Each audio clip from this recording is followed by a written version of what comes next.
My name is Kayla. I graduated from college 5 years ago. I moved out and began living on my own when I started college, mainly because my father was quite eccentric. As his first child, he had hoped for a boy, and when I was born a girl, he didn't bother hiding his disappointment. He was hard on my mother and never accepted me as his daughter. Throughout my childhood, he rarely showed me any affection. I have no fond memories of him, only the recollection of his cold eyes and the harsh words he used to reject me. My mother, however, was my protector. She showered me with love and took on the role of both parents. Her support helped me endure my father's harsh treatment. 6 years later, my sister Emery was born.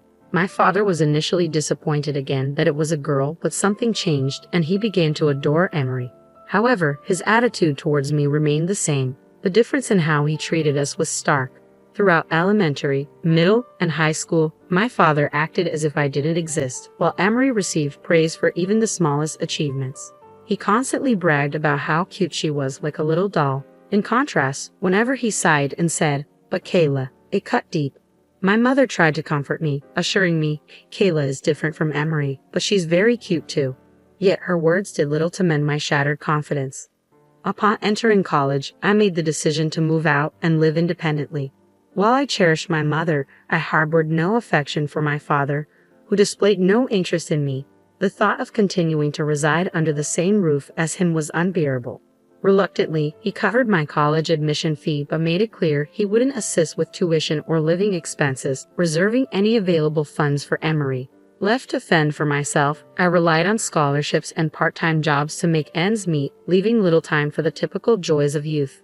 My college days were consumed by a relentless cycle of studying and working with scant connection to my family. Although my mother reached out sporadically, there was no communication from my father or Emery, and I didn't initiate contact either. As I embarked on the job hunt post-graduation, my primary focus was on the salary.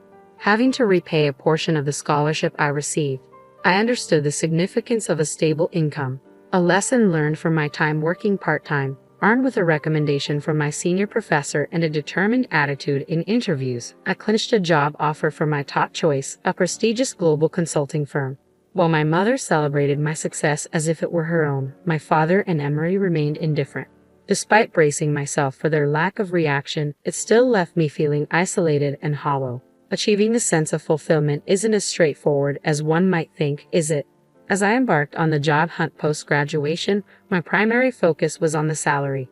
Having to repay a portion of the scholarship I received, I understood the significance of a stable income, a lesson learned from my time working part-time. Armed with a recommendation from my senior professor and a determined attitude in interviews, I clinched a job offer from my top choice, a prestigious global consulting firm. While my mother celebrated my success as if it were her own, my father and Emery remained indifferent. Despite bracing myself for their lack of reaction, it still left me feeling isolated and hollow. Achieving this sense of fulfillment isn't as straightforward as one might think, is it? Amidst my flourishing career, I received an unexpected call from my father, someone I hadn't heard from in years. His voice was curt as he delivered the news. "Your mother's had an accident. She's paralyzed on one side. You need to come home and take care of her." Shock reverberated through me at the mention of my mother's condition. I realized then that my father, unaware of my job, assumed I was idling away my days. But beyond his assumptions, my concern was solely for my mother's welfare. Reluctant to leave my career behind, yet driven by a deep-seated urge to assist my beloved mother, I knew I had to return home. I promptly applied for remote work at my company, grateful that my global employer was progressive in embracing telecommuting. With the infrastructure already in place, I decided against terminating my apartment lease, deeming it prudent to retain it despite the seeming wastefulness of paying rent. Thus, I returned to my family home, bringing only essentials. Nearly a decade had passed since I left for college. Witnessing my mother's condition firsthand was sobering. Her paralysis rendered her unable to walk unaided. Thankfully, her mental faculties remained intact, allowing her to converse normally. Yet her immobilized form bore the unmistakable signs of discomfort. I mustered the courage to confront my father regarding his prolonged silence in the months following my mother's accident and subsequent home care. His response was as cold and indifferent as ever, telling you wouldn't change her condition. I reached out now out of necessity. While I understood my limitations in aiding my mother's recovery, I couldn't fathom a father withholding such crucial information from his daughter for months after my mother's immobility. The state of the house was distressing. Chaos reigned with clothes scattered, dishes overflowing in the sink, and rooms engulfed in dust and debris. It was evident that my mother's care had been woefully overlooked, her back now marred by painful bed sores. While I held no expectations of my father, Emery, who was supposed to reside there as well, puzzled me. What had she been doing? Her response provided clarity. I can't handle household chores, so I couldn't care for Mom either. I feel relieved now that Kayla is back. Emery, indulged throughout her upbringing, had transformed into a self-absorbed individual, incapable of contributing to household tasks. I initiated the cleanup by tackling the rooms, but the extensive mess and grime accumulated over months couldn't be rectified in a day. It consumed nearly a week of diligent effort, during which I juggled caring for my mother alongside. Despite her apologies for burdening me, I tended to her needs with unwavering cheerfulness and energy, holding on to hope for her recovery. As I juggled housework and caregiving responsibilities, neither my father nor Emery lifted a finger to assist. Instead, my father would incessantly criticize, complaining about the food and my caregiving skills. He deemed it appropriate to belittle my efforts, accusing me of slacking off despite my relentless dedication. Emery, on the other hand, saw me as her personal attendant, issuing demands without hesitation. I was relegated to the role of the servant, particularly in my father's eyes, who seemed convinced of my subservient status. I was anything but a NEET. Despite primarily working from home, my days were filled with tile work, household chores, and caring for my mother. Yet in my father's eyes, my presence at home made me seem like a recluse. Despite tile work being my primary mode of work, I still had to make regular trips to the office. Upon returning home, my father would often meet me at the entrance, his accusations ringing with anger. "You're nothing but a shut-in NEET, yet you're out and about. Take better care of the house." His words reverberated through the walls, followed by Emery's derisive remarks from behind him. "Seriously, you're so useless, always out playing around." I felt drained. Every time I stepped out for work, I faced a barrage of insults and sarcasm from both of them.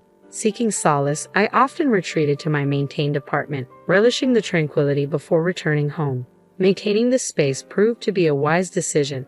However, the unreasonable demands and relentless mistreatment from my father and Emery intensified with each passing day.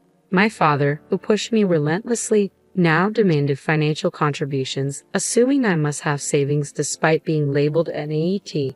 Meanwhile, Emery, who contributed nothing to the household, shamelessly begged for pocket money, citing frivolous outings with friends. What role did I play in their eyes? Certainly not that of a daughter or a sister. The painful days persisted. On one occasion, Emery erupted in a frenzy, accusing me of misplacing her ring. Completely unaware of its whereabouts and uninterested in her belongings due to our differing tastes, I denied any knowledge of it. Injured by my response, she barged into my room, and though I was slow to react, I followed her inside. To my dismay, I overheard her triumphant declaration from within. "Look, here's the ring. Kayla must have stolen it." Emerging from the room, Emery pointed an accusatory finger at me, her voice laced with indignation. I knew for certain that the ring hadn't been in my possession. Emery had orchestrated a trap, a form of retaliation for refusing to provide her with pocket money. Hastening to inform my father, who had just returned home, Emery embellished the tale, painting me as a thief. "Stealing from your own sister. Truly despicable," my father chastised, refusing to entertain my explanations. Emery, seizing the opportunity, added her own disdain, threatening to expel me from the household if not for my mother's care. Thus, I found myself unjustly branded as a thief. During dinner one evening, my father suddenly erupted into a rage, the cause unbeknownst to me. He launched into a tirade, hurling insults my way for my perceived incompetence in household chores and cooking, and for my failure to contribute financially. He dismissed my current work as insufficient, labeling me as nothing more than a shut-in. His anger escalated as he threatened to destroy my plaything. My heart sank as I realized he meant my computer, my indispensable tool for work. Rushing to my room, I intercepted him just as he was about to act, shielding my cherished companion from harm. All the while, Emery observed from the sidelines, a smirk playing on her lips. As my physical and emotional reserves dwindled, my mother peacefully passed away. Despite her gratitude for my care, she suffered witnessing the treatment I endured from my father and Emery. Drained of strength, my heart fractured, leaving me numb to tears. While I mourned, my father and Emery showed no sorrow, viewing her passing as a mere inconvenience. Though our lack of tears united us, our sentiments couldn't be more divergent. After a quiet funeral, my father summoned me to the living room, delivering a cold ultimatum. Your mother's gone, and you're no longer needed. Leave immediately. We have no use for a useless NEET. While I anticipated his callousness, I never imagined it would materialize. Despite my protestations of hard work, he remained resolute. Emery chimed in with her own cruelty, likening me to a parasite, echoing my father's sentiment. Dazed by the onslaught of harsh words, I agreed to renounce my mother's inheritance, realizing her love was the only solace I ever received. I don't want it. I'll renounce it and leave, I replied, preparing to depart immediately. I requested a day's reprieve to gather my belongings and wasted no time in preparations. The following day, my father's terse reminder signaled the moment of departure. Are you ready to leave? Make it quick. With resolve, I declared my departure, severing ties with both the house and its occupants. Loading my scant possessions into the taxi I had arranged, I couldn't help but notice how few belongings I truly possessed. Returning to my parents' home after 9 years felt surreal, yet this departure held finality. I knew I would never return. Despite the emptiness of my time there, I found solace in knowing I had done what I could for my mother. Returning to my maintained apartment, I initiated the transition from telework to a conventional office setup. I was grateful for the foresight of keeping that space. My routine resumed, if not intensified, as I immersed myself in work, yearning to bury the painful memories of the past. Approximately 3 months later, I found myself fielding an unexpected call from my estranged father. Despite my reluctance, I answered. His tone was accusatory from the start. What's this about a promissory note? The amount is outrageous. Are you some kind of NEET? How much do you even earn? His questions came rapid fire, leaving me scrambling for a response. I am far from an NEET, I retorted, my frustration mounting.